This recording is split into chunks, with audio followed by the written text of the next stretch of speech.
Of all the events that you've had while you've been in some of these countries, I know you've had some kidnapping experiences. Oh, yeah. What is your, or I guess you could talk about those, and then also what is your like scariest moment been where you're like, oh shoot, like I went too far this time. I think I'm not coming back from this one. Yeah, there's definitely been some of that. So the first sort of kidnapping was I was in Mexico. I was 20 years old. I'm 44 now. I was 20 years old.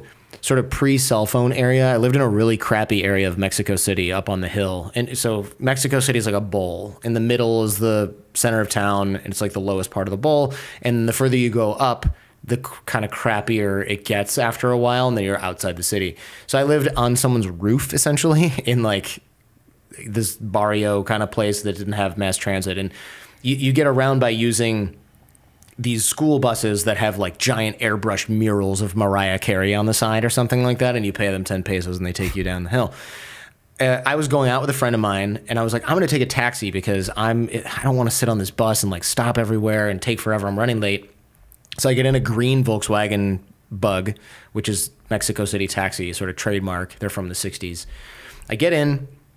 I'm like, oh crap, I don't have any cash. I only have my cards. So I tell the driver, I'm like, hey, I got to go to an ATM. I only have my cards. And he's like, no problem. But then we're driving kind of further away from the city, not closer. And I was like, hey, why are you not going to where I'm going? He's like, no, we are. And I was just like, okay, but I've lived here for like 2 months. We're not going there.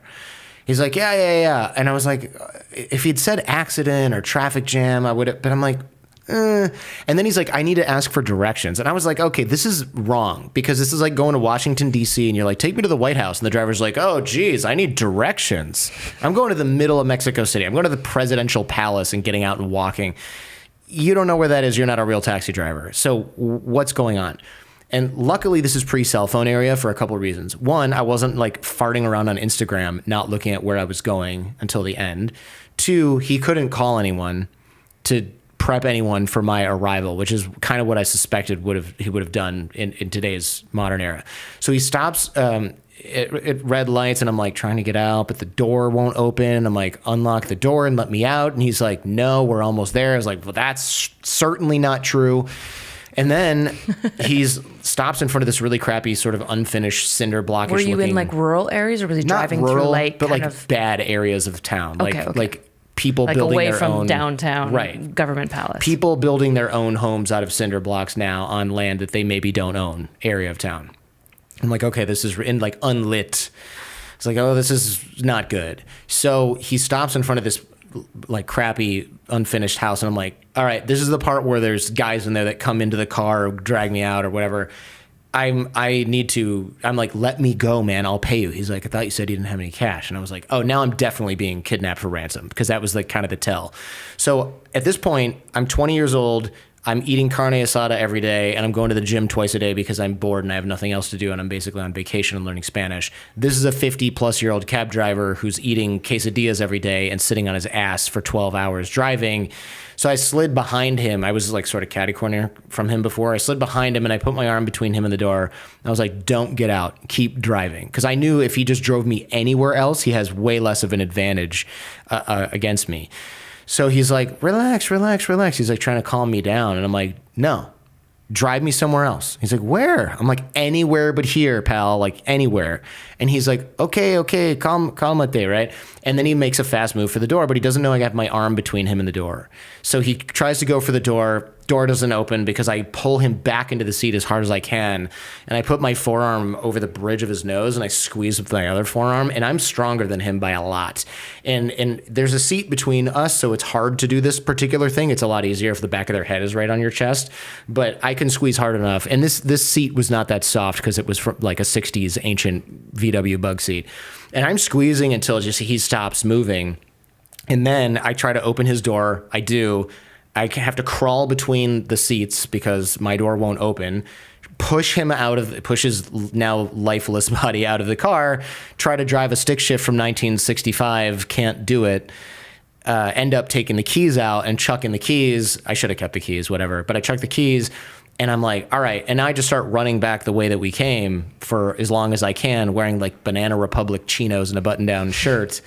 And surprisingly, when I get to a main road, no one will stop for the sweaty gringo on the side of the road who's like jumping down, up and down and screaming. Finally, a car stops with a man and a girl that I thought was his daughter, but probably was his girlfriend, 2020 hindsight. And he's like, I'm a doctor. Are you okay? And I was like, no, get me out of here. And he's like, I'm not like putting you in my car, man. I was like, I'll ride in the trunk.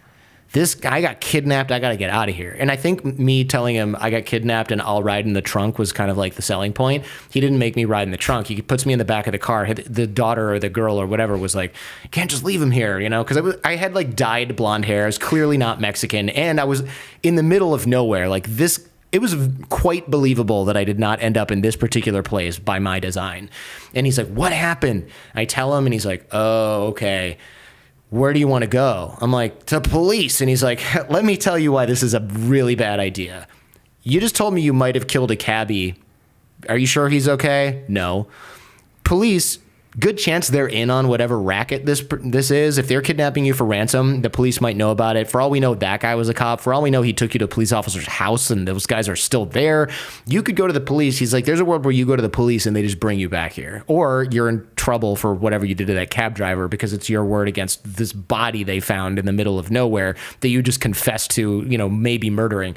So I was like, oh, he's like, I was like, just take me home. He's like, I don't really even want to know where that is. I'm going to put you at a metro station. I was like, that works. So he dropped me off at a metro station, and I ended up going back to the place where I lived, packed all my stuff at like now, 2 o'clock in the morning and caught, I think, like a 4 or 5 o'clock in the morning bus to another town. And I ended up calling and leaving a note for the family that I lived with. And I was like, had to move to Guadalajara.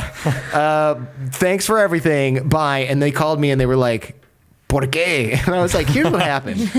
And one of the gals that lived in that house, the younger one, she worked at the presidential palace. And I was like, can you sort of like, is there a computer you can check? And she's like, I'll ask around, but I don't want to make too much noise about this because they're going to wonder how I know about this random thing that happened if the guy isn't alive, and then it's going to all come crashing down.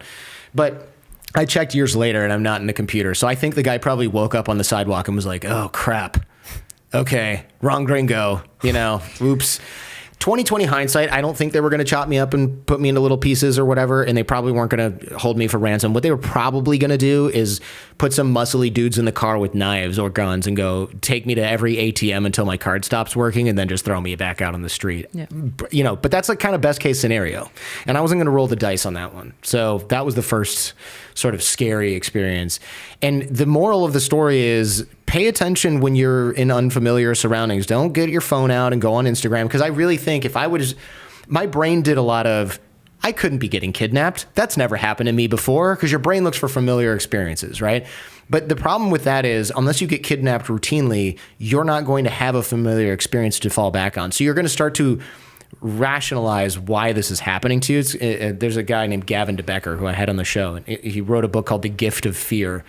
A lot of people fear, they have fear, and then they go, oh, well, that's unlikely. That's probably not going to happen. A lot of the examples are like women who feel like the guy behind them is being weird, but they can't put their finger on it. And they're like, I'm just being unfair.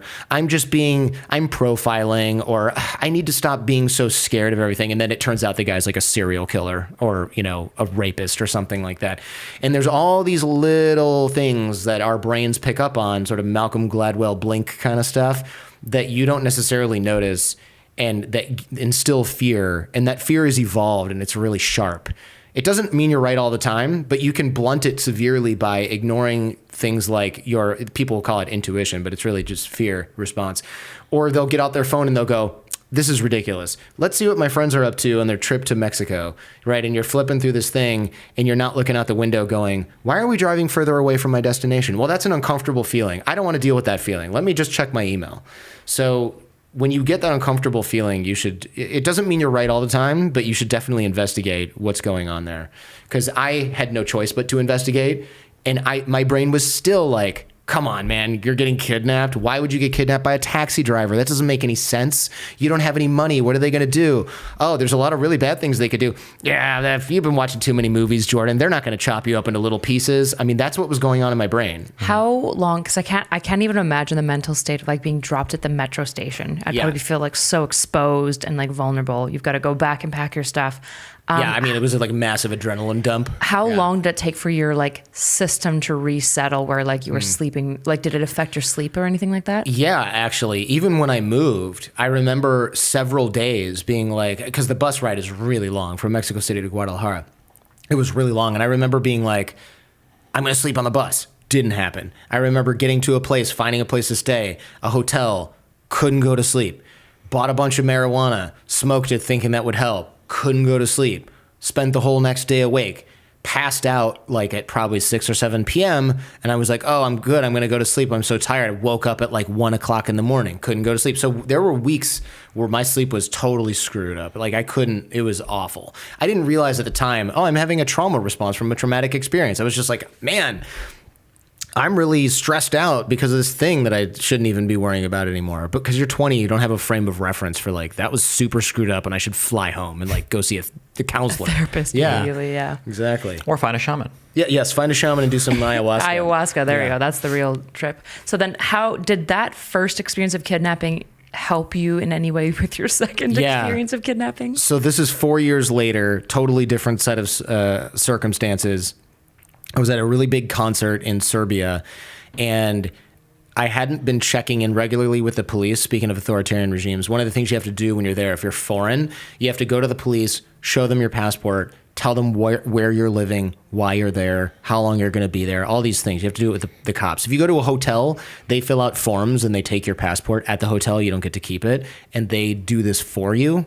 But I was living with Serbians, and they like want to know where you're living at all times. And I just thought that was un-American, damn it. I'm not going to suffer this bullshit. But also one of the times where I did it, I went to Austria and I came back and they were like, oh, it's 11 p.m., yeah, we're not going to be able to handle this right now, even though I'd been there for like 2 hours. You're going to have to come back tomorrow. And I was like, okay. And they're like, well, actually, you can't leave because you didn't register. I'm like, yeah, but you said you couldn't do it. And they're like, no, you're going to spend the night in this jail cell with these Roma prostitutes who are chain smoking and talking really loudly all night long with their pimp or whatever. And I was like, are you kidding? I have work tomorrow. What the fuck is this? Probably not allowed to say that. Sorry. What the hell is this? So I was like really pissed off. And I spent the one of the worst nights of my life in this jail cell, inhaling secondhand smoke and watching my lifespan decrease or whatever by dealing with this. And so I was like, I'm never registering with the police again. These guys are just authoritarian pricks. I'm over it. What are you going to do? Well, what they were going to do is find out where I was supposed to be living, go there, see that I didn't have any of my stuff there, tell my friend, hey, you registered this guy and he doesn't live there. That's a crime. And she's like, you got to move ASAP. So then I told them I was somewhere else, that I wasn't, and like had all these different issues. So they were basically kind of like looking for me, and the state security guys who are like their version of the FBI are often not well-trained, educated FBI-ish type people. They're ex-militia pricks from Bosnia who raped and murdered a bunch of ethnic Croats before losing the war and getting pushed out. Or were also in some kind of militia and they got their asses kicked by Bosnians or Croats or whatever it was, and then now they have like damage. So these guys were like super high and drunk at 8 o'clock in the morning, driving. And this is the quality of agent, we're dealing with. They're like fat idiots, just dumb buffoons. And they're like, you're under arrest. And I don't know if they didn't pick me because they like had my photo. They were just harassing random women. And we were with a bunch of women. And I was like, this is like going to be bad for the girls. And so my friend and I kind of like, I won't say we volunteered to get arrested, but that's what ended up happening because we were like, girls, run and we'll just like deal with these guys. So the girls sort of like moseyed off and then sprinted away. And the guys were really pissed off that we let the girls get away because they were going to do something to the girls. And they were like, get in the car. And I remember one of the things they said was, no, not in the car. So when you learn a language, one of the things that's hard is, what are they called? Like position, the in, on, at, forget what those words Things are. like articles or things. I don't know. Yeah. Yeah, I know what you're talking about. Syntax. Yeah. So they're like, get in the car. And I'm like, okay. And I go to get in the car and I can see like guns in the back seat. And they're like, no, get in the car, not in the car. And I'm like, oh, what do you mean? And he's like, stand on the side of the car. I was like, oh, they mean get on the car, like not in the car. They want me to stand on the running boards of the car and hold on to the sunroof outside of the vehicle while they drive. And I was like, well, this is really unsafe, but we're going like 5 miles an hour on dirt, an island with no traffic. So like, whatever.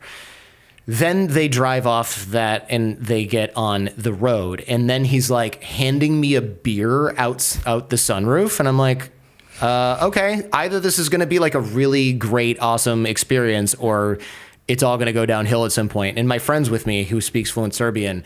And I was like, don't tell them that I understand Serbian and don't tell them that you understand Serbian. So we were like, the guys were just kind of like, we're drinking beers and like bikers are honking at us. And like, I'm like, this is going to be, they're going to let us go, right? Because they're just like kooky, drunk idiots. Well, then the police try to pull us over and they just wave out their window and the police are like, oh, okay. And I'm like, uh-oh. I thought the police were going to be like, what are you doing? And we're like, these guys kidnapped us. And they're going to be like, knock it off. No. They were just like, hey, we're state security. Go away. So the traffic cops just like turn their lights off and just stop following us. And I was like, oh, that's a bad sign. These guys have more authority than the regular police. Did you realize that when they I didn't really, I wasn't super familiar with like this state security situation. Yeah. I just thought like, I mean, I guess I didn't really know. I thought like they still have to pull over. If you're in the FBI and the police try to pull you over, I'm sure you pull over and explain that you're FBI and show your ID. And the guy who's standing on the running boards of the car with a beer gets to be like, hey man, this is not a kosher situation. They don't just get to go like, no thanks, we're not pulling over. I'm going to give you a hand gesture and you're going to run the license plate and find out it's a government vehicle and just be like, oh, well, we don't have any authority. Like that's weird. And that's dictatorship stuff. Mm-hmm. That's authoritarian regime stuff.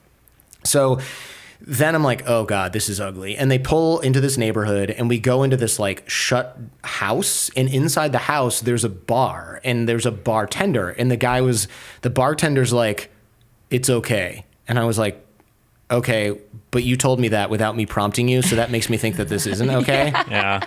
Don't worry. You're like, well, now I'm extra worried. Yeah. And I remember the bartender like gave us like cigarettes and he was like, gave us like soft drinks. And the guys we were with was like, no, give them rakia, which is like this really hard plum brandy kind of stuff.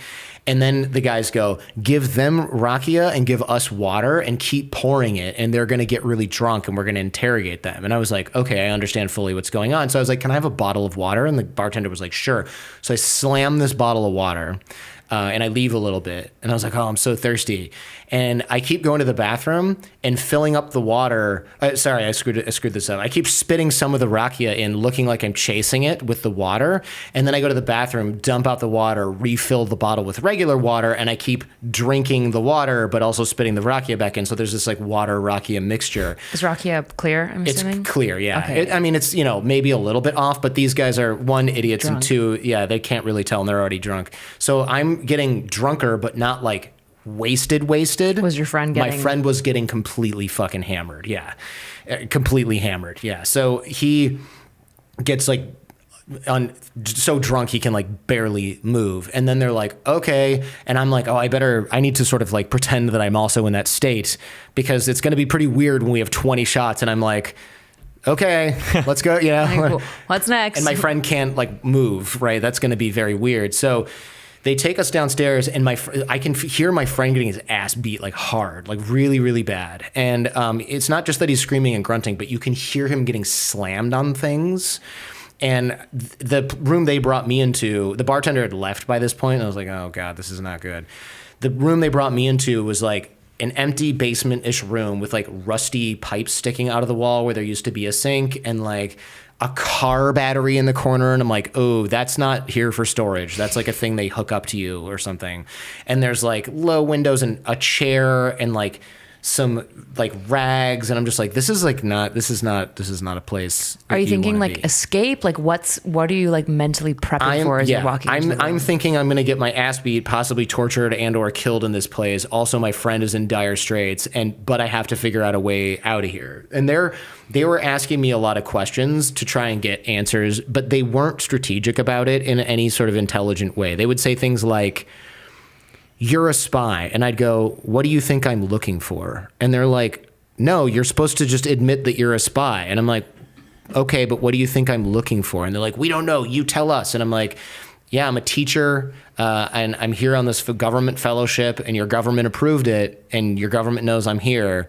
And they're like, why are you running from the police? And I was like, I'm not running from the police. Like, you are running from the police. You want us to beat your ass? And I was like, no, who would want you to beat their ass? That doesn't make any sense. And I just kept doing stuff like this, and they were getting so frustrated, and they were hitting me, but they were like, no, this is not like that. You know, like I was answering their questions, but in a way that they were just like getting kind of annoyed and frustrated. Not angry. I don't want them angry. I want them confused. And so I just kept doing things like that. And they were like, you want to bring our country down. And I was like, I really like the food here. I really like the food. Where should I go eat after this? And they're like, I don't think you understand. You're not getting out of here. And I'm like, yeah, but after this, I really feel like eating a pleskavica, which is like this like stuffed burger thing. And they were just like, you're not getting out of here. This is the end for you. And I'm like, do you prefer this place or that place? And they're just like, you're taking control of the conversation. They were getting frustrated, but it wasn't like in a smart ass way. I'm really just genuinely asking these questions. And they'd be like, you probably hear taking advantage of the women. And I'd be like, oh, no, you know, I have a girlfriend. She's super lovely. She used to live in the United States. She got pushed out of her home because she used to live in Bosnia, because I figured that's where these guys were from. And they're like, she got pushed out of her home in Bosnia? I'm like, yeah, it was really terrible. It was during the war. And the guys were like, yeah, that happened to a lot of us in Bosnia. And I'm like, yeah, I really miss her. Oh my God, you guys would get along so well. And I'm like, as if. Yeah. Right? And they're like, you're dating a Serbian girl who fled during the war? And I'm like, yeah. Was this that is true? Bullshit. Okay, no, you're making all this bullshit. shit up. Yeah, I just know enough Serbian people to like fake this. How did you think to, like, that's so, like, you're being so quick on your feet? Yeah. It was just kind of came to like, your mind, or? Yeah, I mean, I would say that this is something that like you can kind of train. And if you, yeah, you can kind of train this, but I also thought, okay, if I tell them everything they want to know, it would be, first of all, that's impossible because they assume that I'm a spy. So if I just deny that I'm a spy angrily, they're going to just get angry and beat me up. If I deny that I'm a spy calmly, they're going to accuse me of being a spy who's like trained to lie about being a spy. If I completely control the conversation and change the subject to something else, that's not going to work on a seasoned interrogator. It's going to work on a drunk ass idiot, which is what these guys were. So I wouldn't like try this if you get arrested by some Kremlin agent who knows what they're doing. If you get arrested by an absolutely moronic drunk buffoon with 2 brain cells, this is a strategy that can work. What training? You said that there's some training you can do. So what training did you have? Yeah, I mean, I was learning a lot about social engineering, which is like hackers learn this stuff. And I was really good at this back in the day. It was like, you can tell someone, it's like the act like you belong there kind of strategy of breaking into something, where like the simplest explanation would be something like, if you want to get access to a place, get a hard hat and a high vis vest and just walk in. Like, it's so easy, right? But that's kind of like this is like the language equivalent of that, where if you walk in and can I get in here? They're going to be like, no, this is a secure facility. But if you walk in with a high vis vest, a clipboard, a high vis vest, and a hard hat, and you go, maintenance closet, and yeah, it's over there. Right, okay, thank you. And then it's like, oh, like those guys who walk in through big cities and go, I'm checking the fire extinguishers, and you're like, yeah, come in. And meanwhile, that's not a job that someone has. They're looking to see if you have any valuables, and they're going to rob you later. You mentioned earlier about kind of like feeling like icked out about people or getting worried about people or whatever. I feel like for a lot of the social engineering stuff, the way that it works is people don't realize how by default trusting you are of other people. You super trust other people. Probably, I mean, we need to. We're humans, right? Yeah, we're social creatures. We function in society. And people that just plug into that, you can do a lot of really weird things with people if you abuse that. It's true. Yeah. I remember just reading about it just like in random stuff for high school, and then obviously watching more stuff as I've gotten older, especially for debates and trying to control those conversations. But like, even if you're just like talking to a friend and they're sitting at a stoplight and you're talking like, oh, it's green, and you just like keep talking, they'll go. Like sometimes without even checking the light. Right, like you get somebody to pull into traffic. Yeah, without even thinking about it. Yeah. There's I don't know if I'm proud or ashamed to say it, but with my 13-year-old son, I have definitely used some of what I've seen. Do you know what JCS is? No, what is it? They're like, they go through a lot of police interrogation videos. Oh, and wow. the idea of like applying pressure, giving somebody a way out, giving somebody the ability to admit to a lesser thing so that you can build to a greater thing, empathizing with why somebody might, rather than saying like, you killed her, didn't you? Being like, she was really horrible, wasn't she?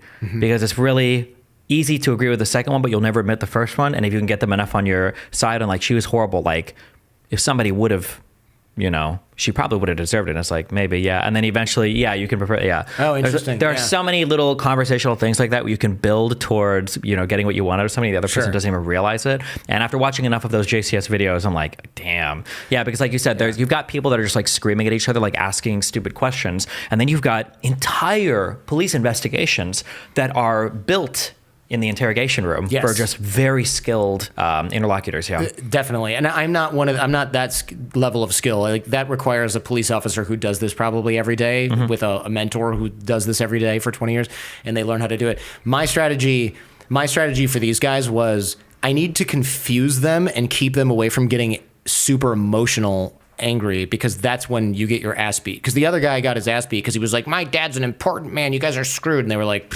okay. And I was just like, I know they hate me because I'm American and they think I'm running from the police. What if I'm way more like them than they think, and I'm close to people that are really a lot like them, like my fake Serbian girlfriend who got pushed out of her Bosnian home, even though she didn't exist. And they're like, you're the enemy of the country. And I'm like, here's what I love about living here. And it's like all these things I knew they probably like. The beer is good. The people are so nice, especially even you guys, right? You're just good people, Serbians. And which is true. Serbians are generally like really actually cool. I had plenty of awesome experiences there, but obviously these cops were the exception. And most cops there were actually really shitty. But it was like I had so many things to say about the country that they were not expecting. So when they were like, you're probably here doing this, it would be like, you know what I did the other day? The total opposite of that thing that you're just implying that I did. And it's like, oh, you're trying to take down our regime. You know, I'm thinking about moving here. This is such an awesome place to live. Like, you must hate this place. You guys bombed us. You know, I was 8 when that happened, but I am so glad I came to check this place out because it is totally different than we learned about in the United States. And they were just like, no, you're supposed to get mad and be patriotic American, and then we're supposed to beat your ass and feel like heroes, but now we just feel like dipshits. That was kind of what was going on. And then I was like, hey, I'm feeling really sick because I drank so much. I'm also really thirsty, and there's no water anywhere.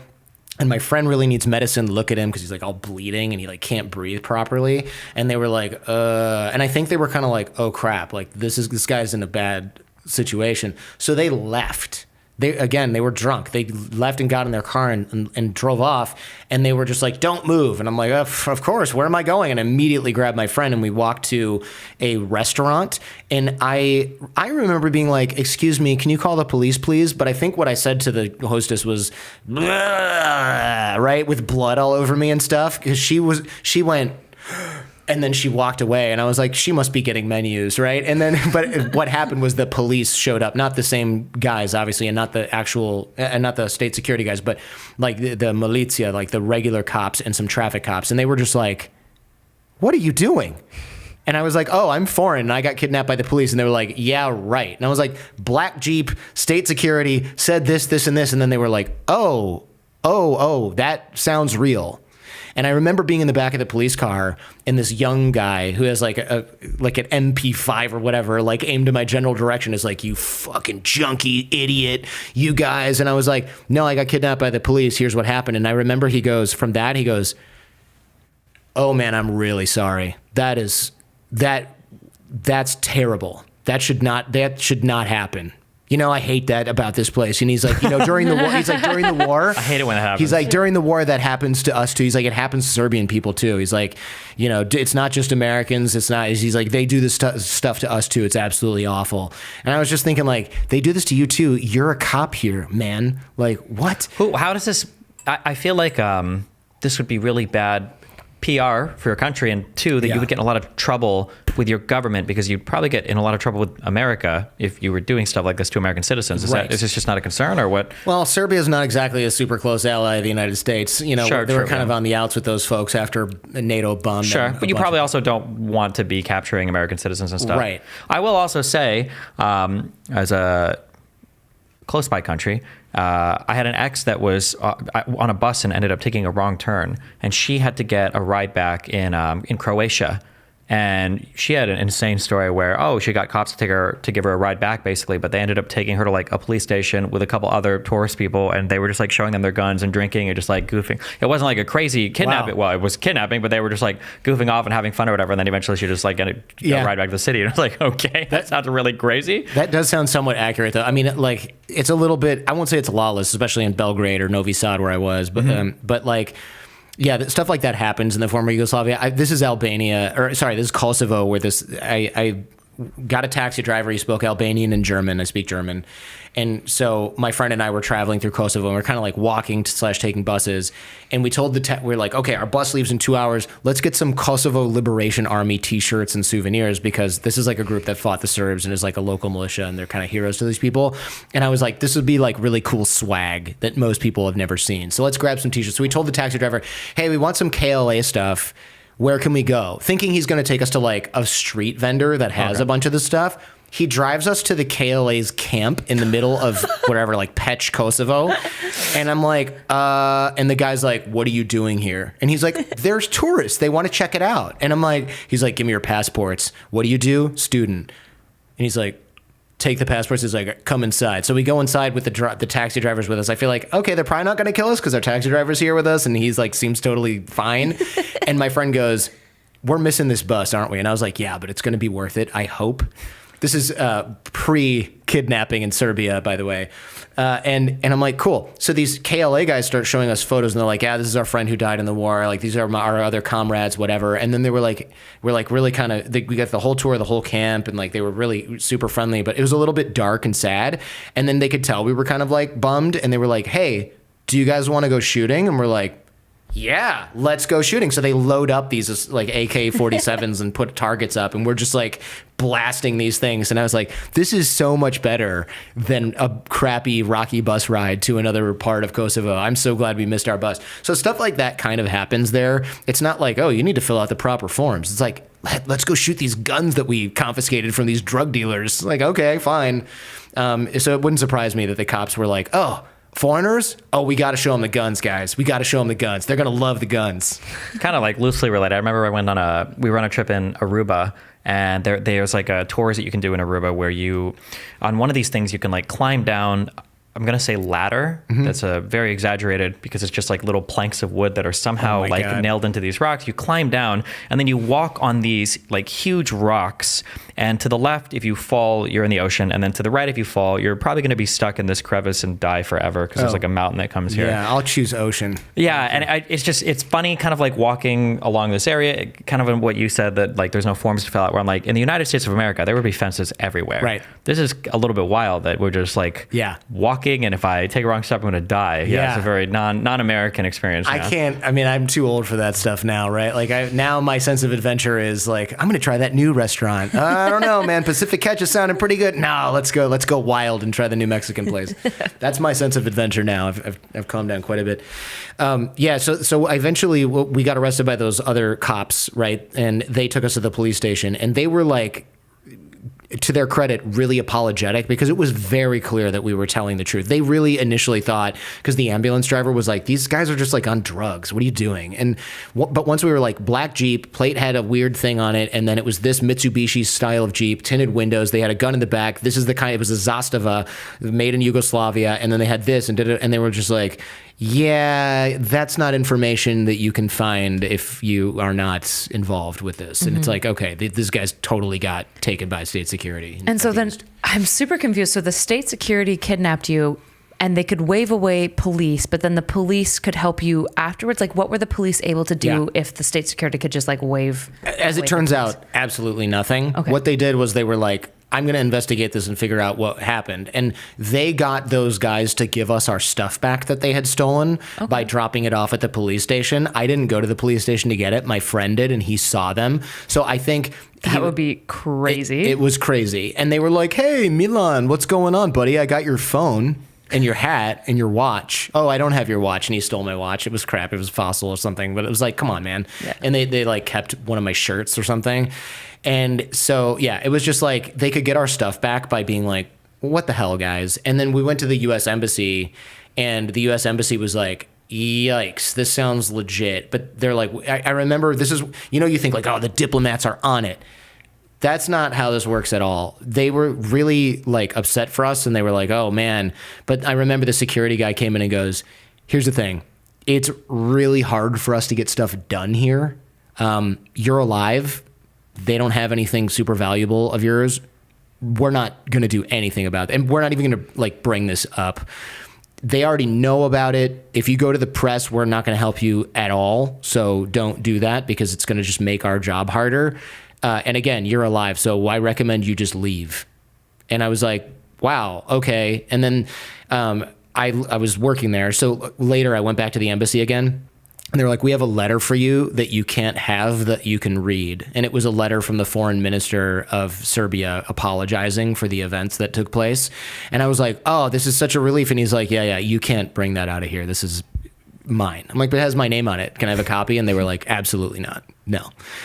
Because they were just kind of, and then the story in the newspaper was 2 guys from a potato chip factory abducted 2 tourists and lied and said they were police. And I was just like, totally had government stuff in a government vehicle, but okay. And then weeks later, another thing came out that was like, retraction. Turns out the whole thing was just made up. None of it ever happened. It turned out to just be a complete lie. And I was like, that's funny because a complete lie, but those guys were there and they went to the police and we have police reports. And then, like, that's interesting. But I think what happened was they were just kind of like, yeah, we don't like, to your point, we don't have bad stuff happening like that to foreigners. That's not the story we want to say. And the U.S. Embassy was just kind of like, we're not going to do anything about this. So they were like, oh, let's just erase this.